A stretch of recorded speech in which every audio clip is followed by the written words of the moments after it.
Okay, well, thanks everyone for being with us this afternoon. We really appreciate it. We are so happy that you are joining us as part of the Big Week for small business. We are just delighted that you were able to be with us this afternoon. Today's conversation is about leading and living well during this incredibly anxious and challenging time. We are really happy that you're able to spend some time with us and learn from an expert in this, Heather Jelks, excuse me.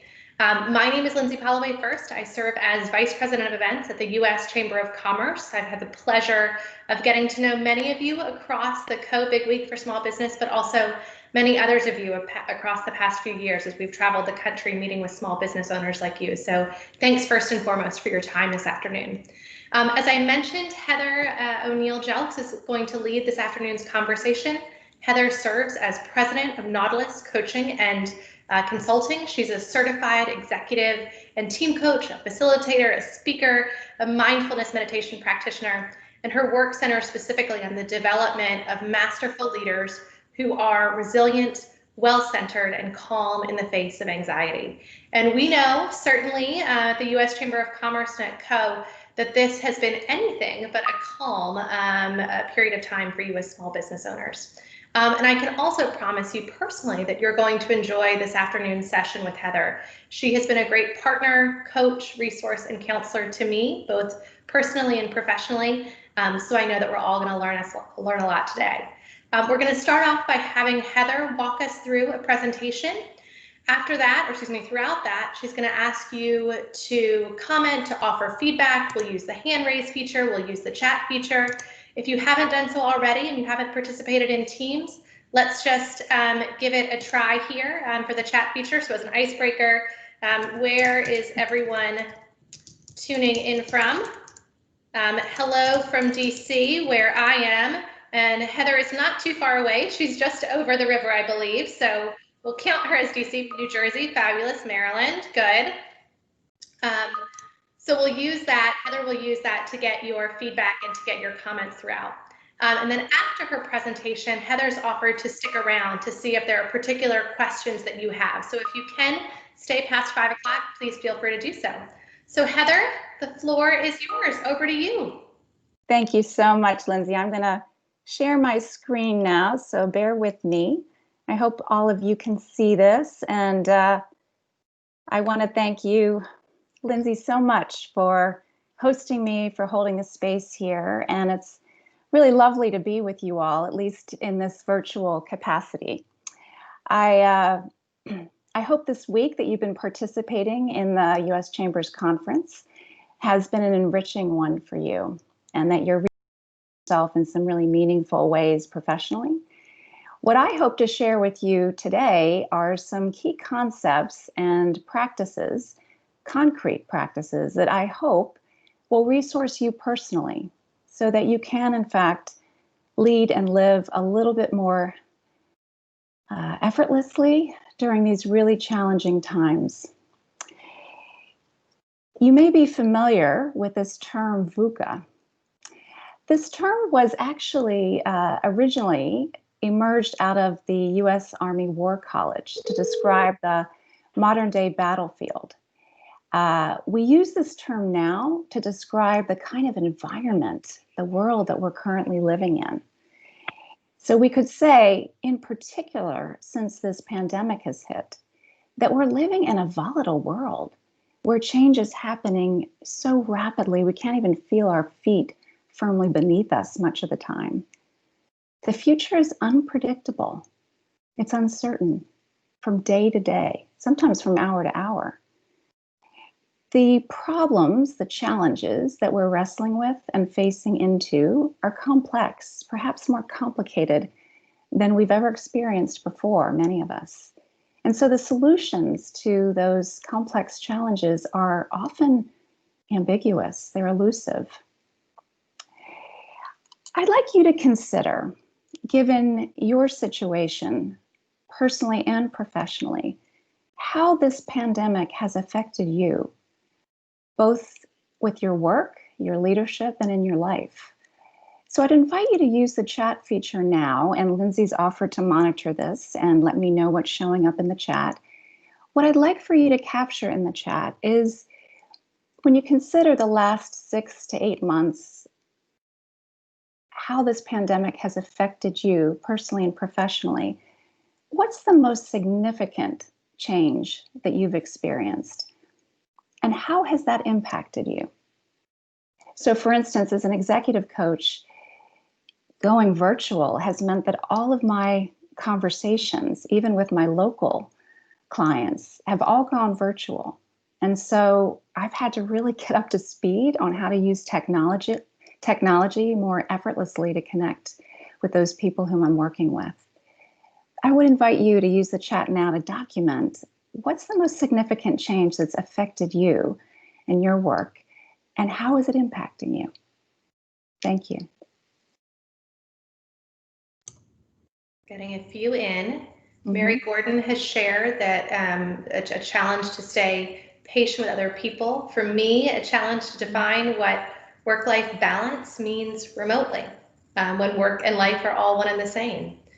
I'm hearing from someone maintaining relationships with partners, vendors, consultants that you otherwise used to see every single day. Yeah. I was working with a leader recently who has taken a huge hit to her organization's budget. And as a result of that, is going to need to make with her leadership team, some significant adjustments to staffing to close that budget gap. So we're all experiencing, and thank you to those of you who replied in the chat, we're all experiencing significant hits to how we live, how we work. And what's true is that many of these shifts and the impact that they're having are putting some of our basic human needs at risk. So we know that we as humans have a need for emotional and physical safety. We need to feel at ease. And of course, since this pandemic has hit, we feel anything but oftentimes safe. And then of course, we have the need as humans for connection, to feel that we are connected in meaningful ways to people around us. And that too is being put at risk and being impacted significantly by this pandemic and how it has affected the world around us. And we have the need as humans for sleep. We need, our body, our mind, needs rest and restoration. And what many of my coaching clients are reporting to me is that they're sleeping less, they're not sleeping well, their sleep is interrupted. And as one of you mentioned in the chat, those boundaries between work and home are blurring. And so people are experiencing that their sleep is taking a hit during this time as well. And then what was interesting to me in doing the research around what we fundamentally need as humans, the research suggests we also have a need for novelty. We as humans crave some variability in our life and work experience.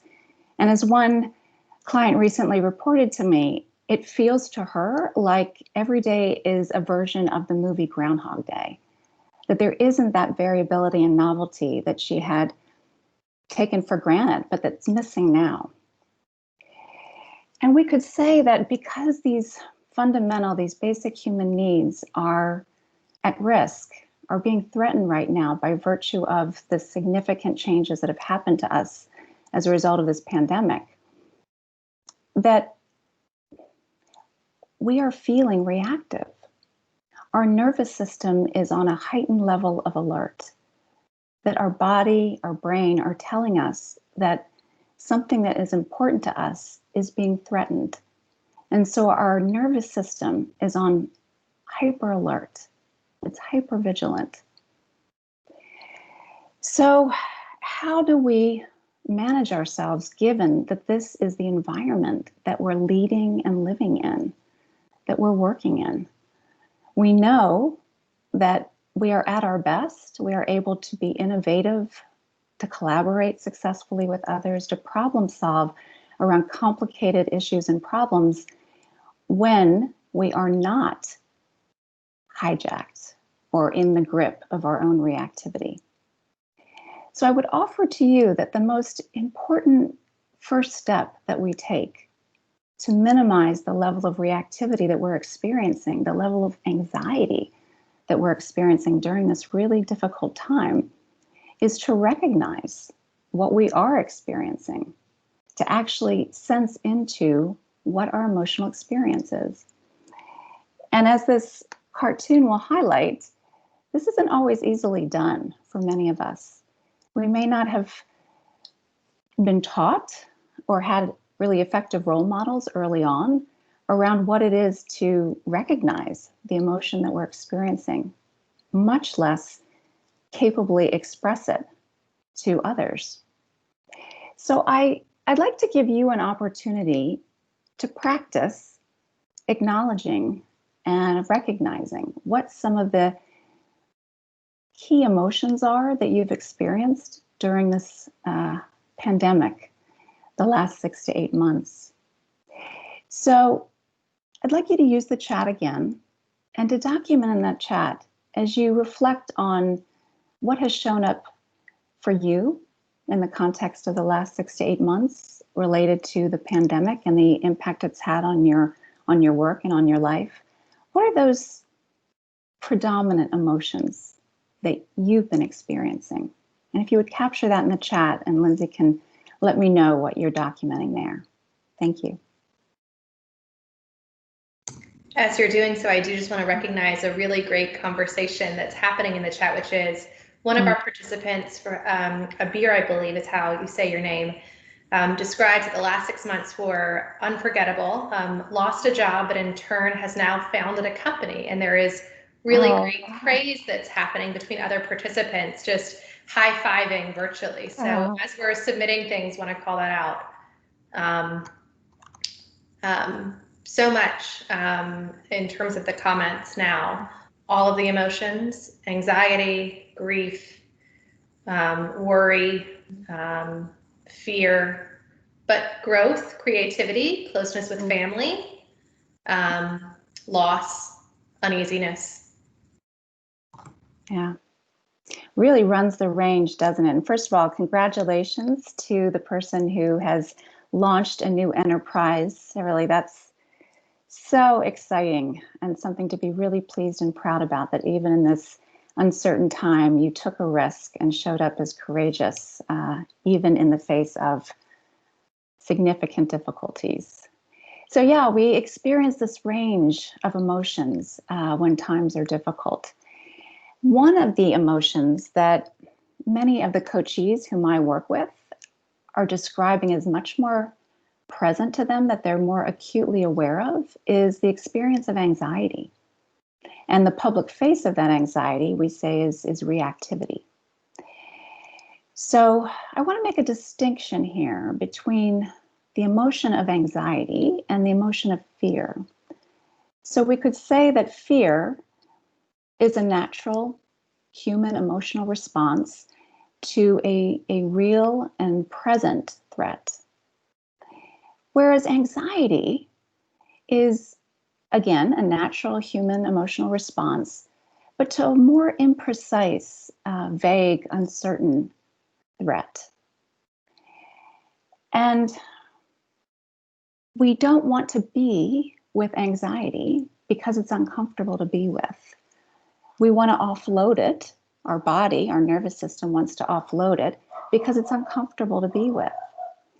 And so I would ask you to consider, how do you behave when you're anxious? Because we say that reactivity is the public form or the public face of anxiety.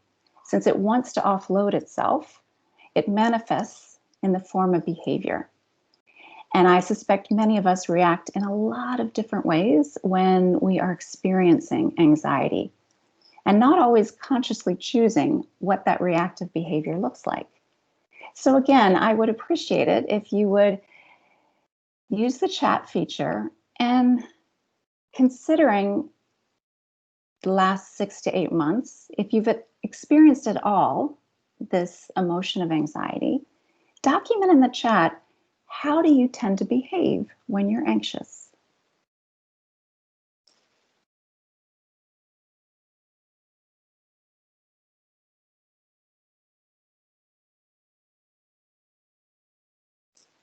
What are we seeing, Lyndsay? Is anybody documenting in the chat? Yeah. Praying, taking a deep breath, Oh, wonderful. Cleaning my whole house, going to the sea, just sort of, I guess, taking a step back.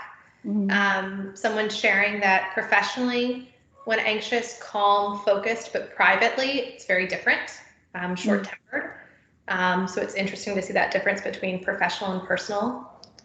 Hard to sleep, withdraw, lots of cooking, hard to eat and sleep, procrastinating, more restlessness, meditation, listening to music, bad mood. So it really runs the gamut, which is interesting. Completely for everyone individually. Yeah. It sounds like some of you all who documented in the chat are finding some really helpful pathways toward accessing more ease when you notice that you're anxious. Some of you mentioned meditation or shifting your geography, going to the ocean maybe, spending time perhaps outdoors, being with family. Sometimes that can also be a provoker of anxiety at particular times. And here's what we know about anxiety, that before we can access a more healthy strategy or pathway toward ease around that anxious experience, what we know is that the body wants to offload it, and sometimes in not very skillful ways. One of the ways that we tend to offload anxiety, unconsciously usually, is we displace it. We pass it along to someone else. This is why, if you've been spending more time with family during this period of pandemic, that if one person in the family system is anxious, the rest of us will feel that anxiety. Because the nature of anxiety, like many emotions, is that it's contagious. It wants to pass itself along because the person who's initially experiencing that anxiety, their nervous system doesn't want to be with it. So it wants to displace itself as a strategy for offloading it. So we could say that the game of hot potato, if any of you all played that game as a child, I know I did, nobody wants to get stuck with the hot potato, and the game is about passing along the hot potato. So we would say that when we're becoming more consciously skilled around working with our own anxiety and also working more skillfully with others' anxiety and their reactivity, that there are two strategies that we want to pursue consciously. First of all, we want to stop playing the game of hot potato. We want to be really intentional about noticing what's going on with ourselves and not displacing our anxiety on others. And secondly, when we are interacting with people who are anxious and reactive themselves, we don't want to catch their anxiety. So we want to avail ourselves of whatever strategies we can so that we don't continue this game of the hot potato. So what I'm hoping to share with you today are a few really practical and concrete strategies that are about stopping this game of playing the hot potato and also ensuring that we can be more skillful when we're interacting with others who may be feeling anxious and behaving reactively. We know that particularly if you're a leader, you know that people are at their best in the way of their contributions when they are less anxious. We're able to engage in more creative problem solving, able to be more innovative in the face of change when we and our nervous system is less activated. And so we want to figure out how we can, what we can practice that will enable us to work more skillfully, both with our own reactivity and the reactivity of others. So one of the first strategies I want to suggest is to become a more astute observer. of both our body and our breath.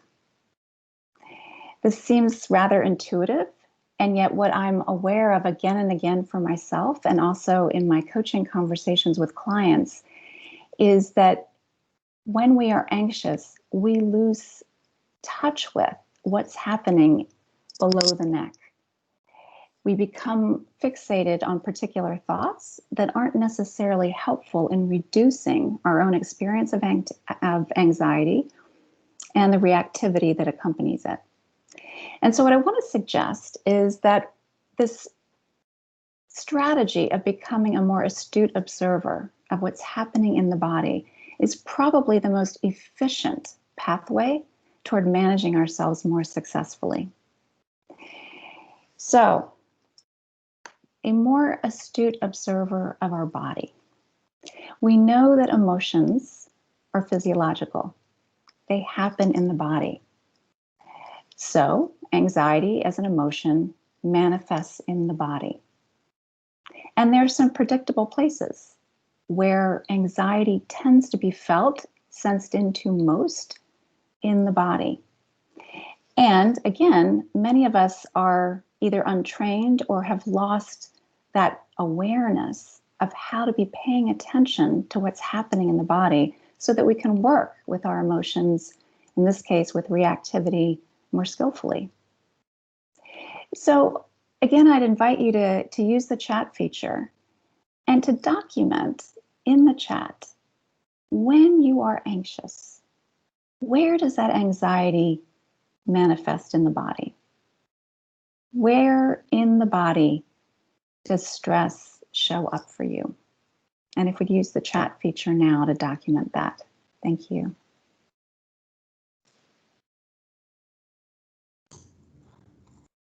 Heather, we received a question as folks are submitting. Yeah.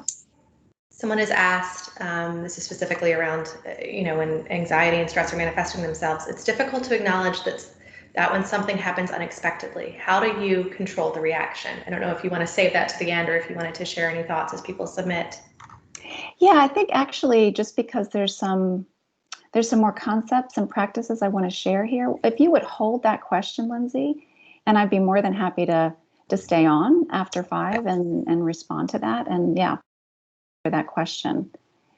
So we're hearing neck, shoulders, stomach, restless legs, inability to take deep breaths, chest, abdomen. For me, it's my heart racing. Yeah. These are all really, really predictable places, right, Lyndsay? So the jaw, the way our jaw was designed is for the teeth never to meet unless we're chewing. And yet so many of us, when we're feeling some experience of anxiety, the jaw tends to clench. And what happens in the body, we know now, based on the neuroscience, reinforces the experience of anxiety. So you might even notice right now what's being held in the area of your jaw. Can you allow your jaw to soften a bit, to unhinge and drop open, even here as we're in this webinar together? As you mentioned, Lyndsay, that's been captured in the chat, the shoulders. So we know so many of us carry stress, anxiety in the area of the shoulders, the neck, the upper back. What many of us may not know is that the shoulders anatomically were designed to drop back and down away from the neck. And yet when we feel ourselves anxious, what happens? Our shoulders tend to come up and forward. And what science would suggest is that that actually reinforces the experience of anxiety. So I would invite you even now to notice how your shoulders are positioned, to invite them to drop back and down away from your neck a bit more. You mentioned the area of the chest, the heart racing, Lyndsay. Interestingly, when our shoulders drop back and down away from our neck, that opens up the area of the chest, and we might actually feel a little bit more settled, a little bit less anxious when we do that. And then some of you may have mentioned the belly. I know for me, that is the place where stress and anxiety manifest first, most noticeably for me, belly clenches. So you might want to place a hand on your belly right now just to sense into that connection between the bundle of nerves there in your body and the palm of your hand. And just by virtue of doing that, we might notice a softening and a relaxing is a little bit more possible. And then someone mentioned the breath, right? So when we feel ourselves anxious, the breath tends to constrict. We breathe more shallowly. And yet that's precisely what reinforces the experience of anxiety. And so I want to share with you a very efficient strategy for working with anxiety when we notice it. Now, this is not necessarily a helpful strategy for people who've experienced significant trauma, physically or emotionally. And when that's not the case, and we notice that we're anxious, I would suggest this practice of taking 3 mindful breaths. This is a practice that I teach in a program I teach called Search Inside Yourself, which is a mindfulness-based emotional intelligence program for leaders and organizations. And we teach this breath practice as essentially a hack to anxiety and stress. So the first breath is simply locating the breath, noticing that you're breathing. The second breath is an intentional releasing of tension. And the third breath is to ask ourselves a question. Because as soon as we ask ourselves a question, we automatically shift the activity in our brain from the emotional brain to the thinking brain. So that question that we might ask ourselves could be something like, what's most important right now? So this is a really efficient strategy that can be used in the moment with practice that can become habitual as soon as we notice in the body that anxiety is showing up.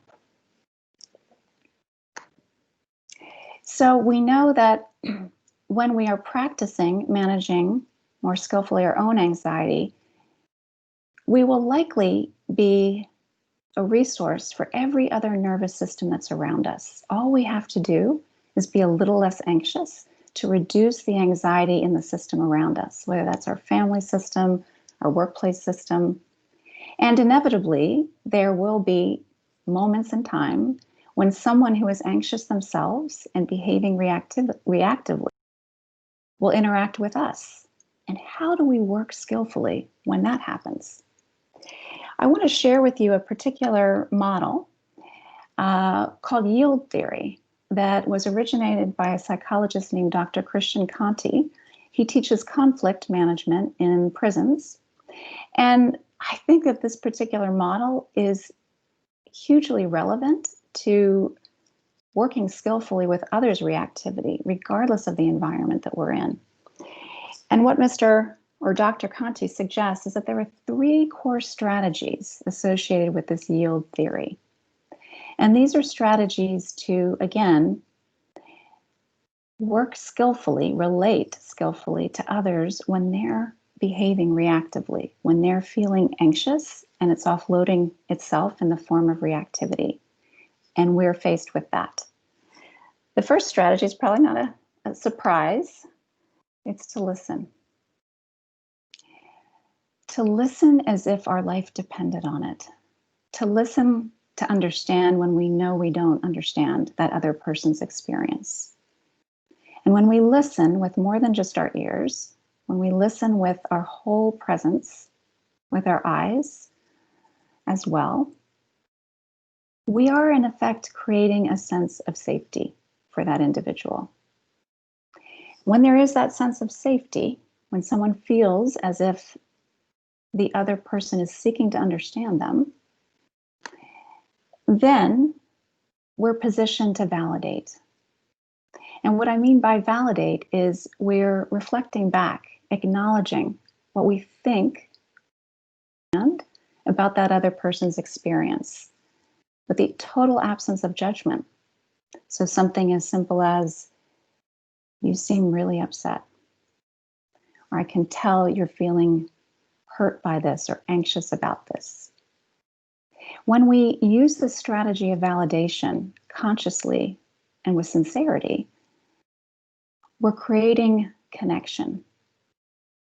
The purpose of validation is to establish connection. And what we know about people, when any of us are reactive, is we're more capable of exploring reasonable options that help reduce our reactivity, the anxiety that underpins that reactivity, when we feel safe and that the other person is sincerely wanting to connect with us. So when we are facing someone who's reactive in their behavior, we can more readily explore options when we have both listened closely and sincerely, and when we have validated skillfully.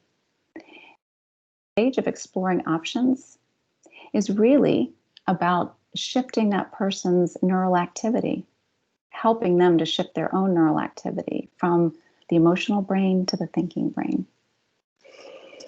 So as we complete this short session together today, I hope you have found something in the way of a concept or a practice that will resource you and perhaps will reinforce something you're already practicing that's resourcing you during this really challenging time. Just as a recap, we live in a VUCA world, and that VUCA world is putting our fundamental human needs at risk. And so we react. Those needs, when they are squeezed, when they're put at risk, provokes anxiety. And the public face of that anxiety is reactivity. We know that the most fundamental strategy toward working well with that anxiety is to actually recognize it. And so we say that when we become more astute observers of the body and our breath, that we can, in effect, manage ourselves more skillfully. And when we're encountering people who are anxious and reactive themselves, we know that by practicing some of these key strategies associated with the yield theory, that we are more likely to be able to relate to their reactivity more skillfully. I would just offer, as we're closing here, if you like to take on an assignment, you might turn to somebody who knows you well later today and ask them, how do I behave when I'm anxious? Sometimes the most helpful insights around our own anxiety and reactivity come from those who observe us most and are willing to be open and candid about what they see, because we can't work skillfully with what we don't see. And I would also encourage you during this really challenging time to take 3 mindful breaths 3 times a day. I want to thank you so much for your attention during this session. And I'm going to stop sharing my screen and go back to Lyndsay, and happy to stay on and answer any questions. I know there was a question that surfaced earlier, or any comments people want to share, but I want to thank you very, very much for your time and attention, and wish you well during this challenging time. We're getting lots of thank yous here. I have a question that I want to ask, the question that was dropped into the chat, and if others have questions, please go ahead and share them. So my question is about, you talked about listening with your eyes, with validating, exploring, etc. So many of the folks on the line here, myself included, are managing remote teams, and it's harder to diagnose things through a screen than it is in person. So what practices do you have for us as people managers to look out for? How can we listen and see remotely? That's such a good question. And I work with a variety of organizations. Some are not consistently using the camera, which I think does help. What I've noticed as I'm coaching virtually is that not all of us are consistently making eye contact with the camera. And we may not be positioning our computer or laptop in such a way that we can more easily see the people whom we're meeting with. And they may not be able to see us and our nonverbals all that well either. So that's something really practical, but I would invite all of us to be a little bit more attentive and mindful around how we're actually using the camera feature, and to invite those people who are direct reports or our colleagues, if they're so distant that you can't get a good read on what's showing up for them, to ask them to make an adjustment to the camera, to the computer, so that we can sense into a little bit more easily what is showing up for them.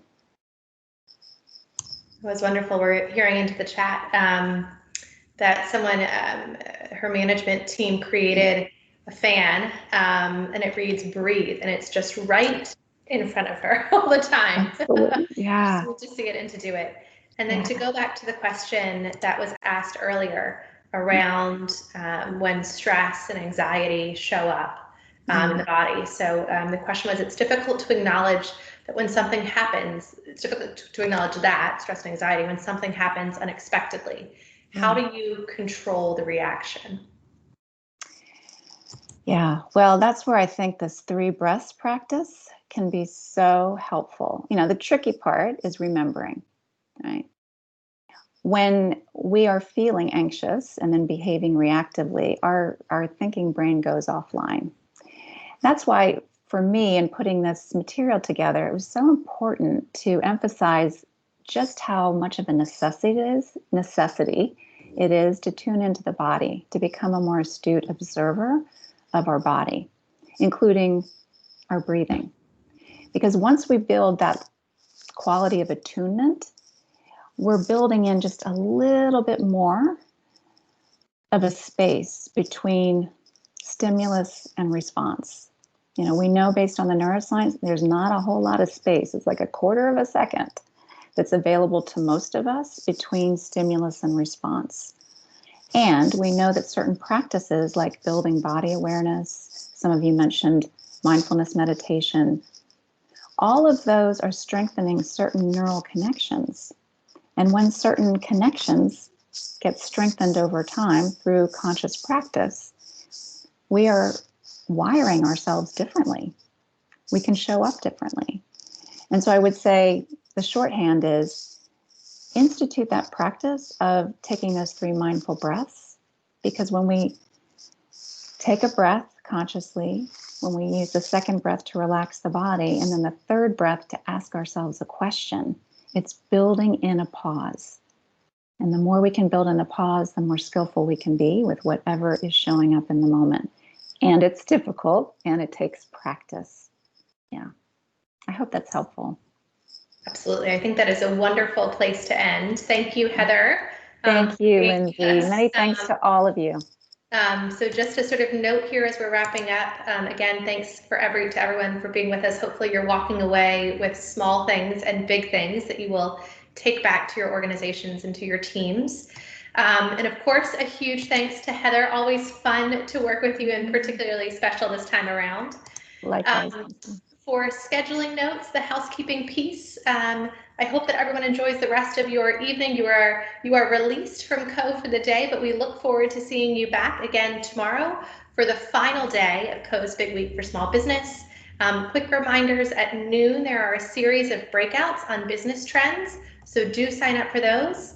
And then at 2 o'clock, be sure to join us on the main stage for our annual Dream Big Awards. We will award a $25,000 cash prize to the Small Business of the Year. We'll award winners in 8 other categories, and we have some really great celebrity guests joining us, Isaiah Thomas and Damon John and many others. So thanks everyone for being with us, and we will see you very soon. Thanks, Heather. Thanks, everyone. Thanks, Lyndsay. Take good care, everyone.